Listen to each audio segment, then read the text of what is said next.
He hurled an infant into the lake, claiming it broke his bogus HOA rules. Victor Caney, a tainted former security guard, had twisted a quiet neighborhood into his own personal kingdom of fear. But he hadn't counted on the infant's dad being Nathan Reed, a retired Marine with nothing to lose. What followed was a reckoning that shook the town to its core, a turn that seared hotter than justice itself. Morning in Meadowbrook County broke colored with soft gold, the air thick with the stillness of a world not yet awake. Sprinklers whispered, birds shifted, rustled, and Nathan Reed stood in his own yard, grilling bacon on the grill with a baby monitor strapped to his belt. 10 years as a Marine, bullets for family breakfast, a trade he held sacred. His wife Sarah was inside with their newborn, Ethan, who had finally collapsed after a jagged night. Nathan was still getting used to civilian life, mowing lawns instead of patrolling enemy borders, flipping burgers instead of manning watch. Their new home, nestled in what the realtor had called a premier HOA community, had promised tranquility and order. Nathan didn't challenge the order part, not until it was much too late. Victor Caney, the unofficial HOA thug, had originally impressed Nathan as a caricature, a half-patched man in uniform, clutching a clipboard like a crown, patrolling the streets with a fake badge and a swagger that bellowed small-town Napoleon. He wrote tickets for fence height in kids' chalk drawings, as if they were federal crimes. Nathan had seen men like him before, brittle power surrounding fragile egos, always on the verge of shattering if questioned. He dismissed Victor as a nuisance, never dreaming that the man was going to end up so much worse. This morning, while Nathan was peeling the last pieces of bacon from the grill, Ethan's coup sliced through the baby monitor. Grinning, Nathan stepped indoors to grab a bottle. Gone maybe 20 seconds. And then there were screeching tires, an ending roar, a metal bang. Nathan's training came in handy. He dumped the bottle and took off towards the porch, and stood frozen. Victor was standing alongside a dented truck with an HOA compliance magnet, his eyes wild, body twitching with mad strength. In his arms, Ethan's stroller. Nathan's heart stopped. "Code infraction!" Victor shouted, lifting the stroller as if it were illegal merchandise. "What the—" Nathan roared, but Victor was already sprinting, not to the street, to the lake. Barefoot, Nathan sprinted after him, running over pavement and grass, adrenaline coursing his veins. He yelled Victor's name, his voice breaking like glass. "Stop! Drop him!" They reached the lake in an instant. Victor halted at the water's edge. "It's rules," he yelled, eyes spinning. "No unattended items in sight." And with a grunt, he plunged the stroller into the water. A splash, then stillness. Victor vanished in the woods. Time froze. Nathan did not. He dived. The water slashed like ice, but fear, not chill, tore him further in. His body, desensitized over years of duty, moved automatically, eyes burning, breathing on fire. 1. He sliced through darkness. 2.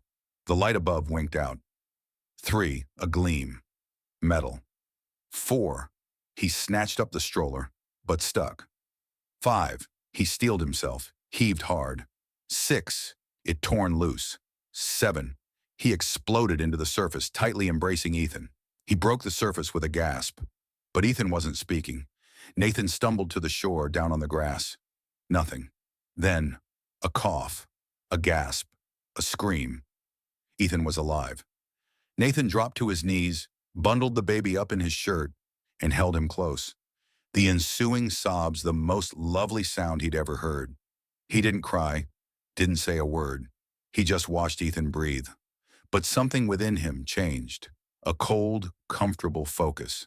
He stood up, placed his old Marine jacket around Ethan, his breathing serene, his gaze scanning the tree line. "I'm coming for you," he whispered, his voice forged in steel. Victor wasn't some eccentric. He was a predator, and Nathan was no longer just a suburban dad. The Marine was back. Victor Caney had once worked mall security, fired for abuse of power. After disappearing, he'd resurfaced in a trailer just beyond Meadowbrook's border, where he invented his own HOA tactical unit. At first, neighbors had laughed. Fake citations for long grass and unauthorized gnomes. but his midnight rounds, flashlight into windows, unannounced inspections, stirred giggles to fear. He exercised escalation authority. Some neighbors capitulated, others complained of his madness, but none dared to defy him, until Ethan's close encounter turned all this around. Whispers became confessions, all told to Nathan, the only man they trusted. A retired lady had seen Victor standing shivering by the lake, performing some black ritual. A father noticed Victor lugging crates to a clandestine shed. A teenager confessed he'd been trailed, notes taken. One woe. This wasn't a flash, it was a grudge. A shattered frame held a younger Victor. The words inscribed beneath it, "Order is taken, not given." Nathan left the folder, but not the message. This was personal and received. At home, Sarah and Ethan slept.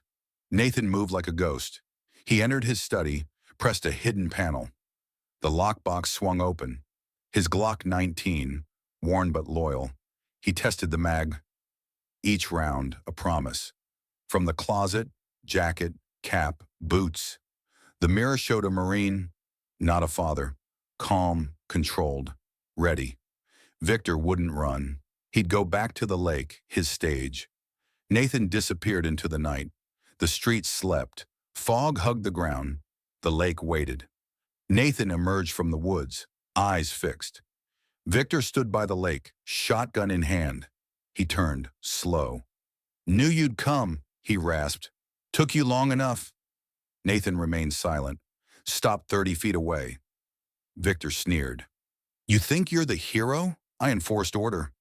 Your embarrassing HOA wouldn't." Still, Nathan spoke not. Wincing, thumbed gun, fired. The gunshot ripped through mist. Missed. Nathan shifted. A ghost. His Glock appeared. 3 shots.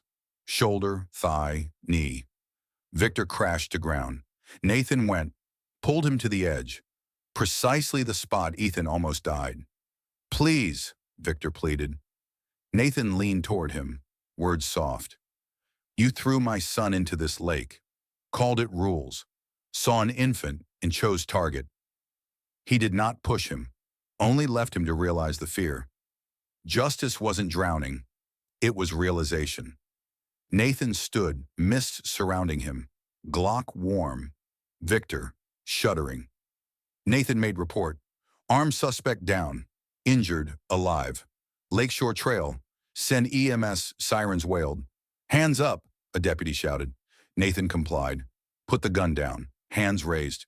Suspects down, was armed. Deputies swarmed in, cuffing Victor, who screamed, "He's a soldier! He can't do this!" Nathan looked him in the eye. "I protected, not you." Victor's screams faded as medics loaded him up. The lake settled. The gavel fell. Victor Kane, 45 years, no parole.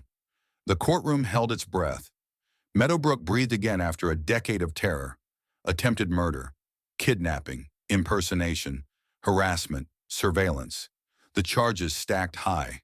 Nathan sat stoic, Sarah cradling Ethan. Asleep, safe, his nightmare over. Outside, reporters swarmed. Nathan ignored them. The story didn't belong to the news. It belonged to Meadowbrook. Weeks later, residents flooded an emergency meeting. Armed with photos, reports, proof of Victor's tyranny, the HOA board, either complicit or blind, faced lawsuits. Audits exposed negligence. The board crumbled. A new one rose. Veterans, teachers, parents, committed to transparency. Nathan declined a seat. He'd found peace, not power. Each morning, he walked Ethan to the lake, pointing to the sun. "You almost didn't see this," he whispered, "but you're stronger than what attempted to halt you." Ethan laughed, clenching his thumb. Nathan clutched his son, not a weapon, saw dawn break, not danger. He hadn't lost himself. He'd adopted a new quest. The lake remained quiet, but Nathan's strength, like the light, continued to rise.